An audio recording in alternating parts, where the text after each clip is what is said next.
Hello, everyone. I don't know if you can see this other thing on my screen, but I hope not. But my name is Tamara Clark, and I chose to go with Van Gogh for my final presentation. This was the one artist that I heard a lot about, or that I seen a lot about while growing up in different art classes each year. This was the one artist that stood out the most to me, as well as to, I'm gonna assume, my art teachers, because this was the one artist that had the most space on their rooms, on their room walls, I mean. But I decided to go with Van Gogh because why not learn a few things with him and share it with you all? So I thought, why not leave this semester with a bang and learn about Van Gogh? So let's go ahead and jump into it. And disclaimer before I get started, I am positive you probably will hear a few thunder sounds in the background from time to time because I think there's a thunderstorm about to go on within the next few minutes. But if you hear it, we're just going to ignore it and keep it pushing. On this first slide, I have called Growing Up. I have a photo of Van Gogh on one side and a few information on the other. So I'm going to just jump on in and get started. Vincent van Gogh was born March 30th, 1953, in Zundert. I think that is how you pronounce it, but if not, please forgive me. But Zundert, Netherlands, to his mother, Anna Cornelia Carbentus, also an artist, and his father, Theodorus van Gogh, who was also a minister. Van Gogh was the oldest of six children. In his early adult years, he had many humanity jobs, such as a teacher, preacher, and a missionary. While working in Belgium, he worked alongside coal miners and began to draw in earnest. Van Gogh's style. Now, I did decide to include this because I think it is also important to include not an author, an artist's style in how they make things, especially during this era, because I'm sure there was many limitations, different rules, and things that were normalized, things that weren't when it came down to art. So I wanted to include his specifically. Van Gogh may have created a many different art pieces, but they use similar, if not the same techniques in each paintings. And before I go on, I do, even though it's in my slides, I would like to correct that. All of his paintings did not have the same style. I know I did say similar, if not the same techniques, but all of them were not using the same techniques. That was the point of this slide, and I'm now pointing out that mistake that I made. So we're going to just keep it pushing, but I did want to correct that before I move forward. But one of the styles that he would use was post impressionism. Impressionism. That is a style that was built on the foundation of Impressionism while going against the limitations such as naturalism, color and form, and symbolism, and etc. The next style that he'd use was Neo-Impressionism, a style that artists used that allowed them to use sketches and other drawings and painted studies, all while maintaining classic painting traditions. And the last one, I screw this one up all the time. Pointillism, a painting created with small dots using colors and aligning them to form an image. I think that one personally is the coolest one.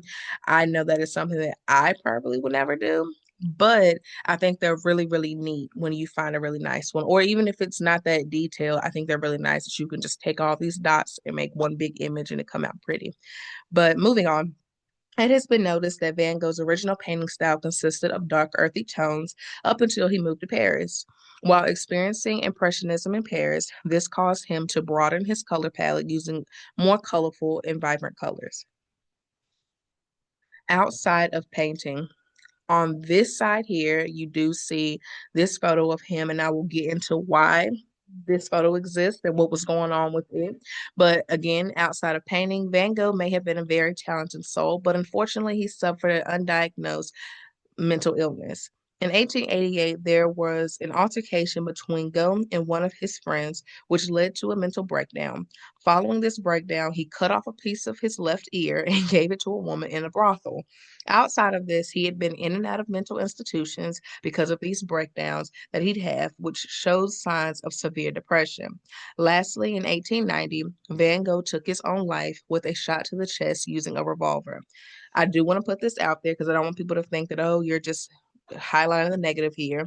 This in no way, shape, or form is meant to demean Gogh, but intended to shed a light on the not so great sides of who he was.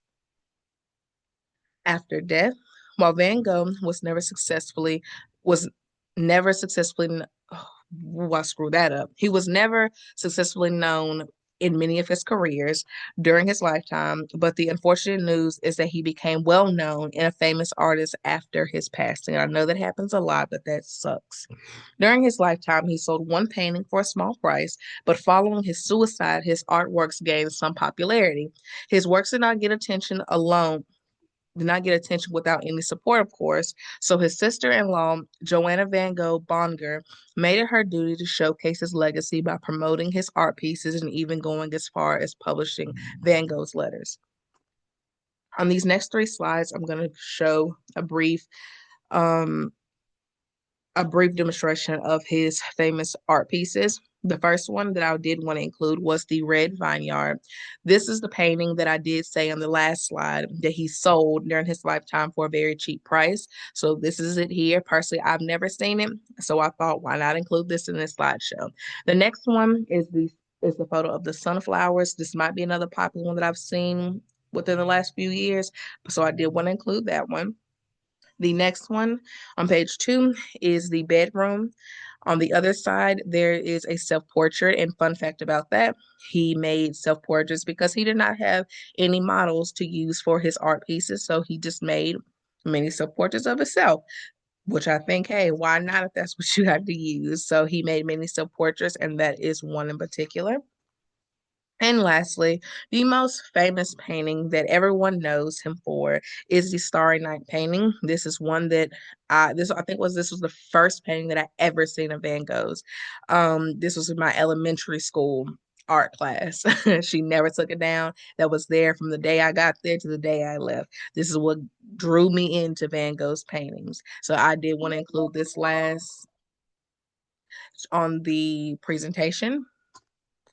And finally, I did include the credits to all the links to the photos I used, all the links to the information that I pulled from. But other than that, that is my short presentation on Vincent Van Gogh. And I hope you all have a great rest of your semester. Thank you.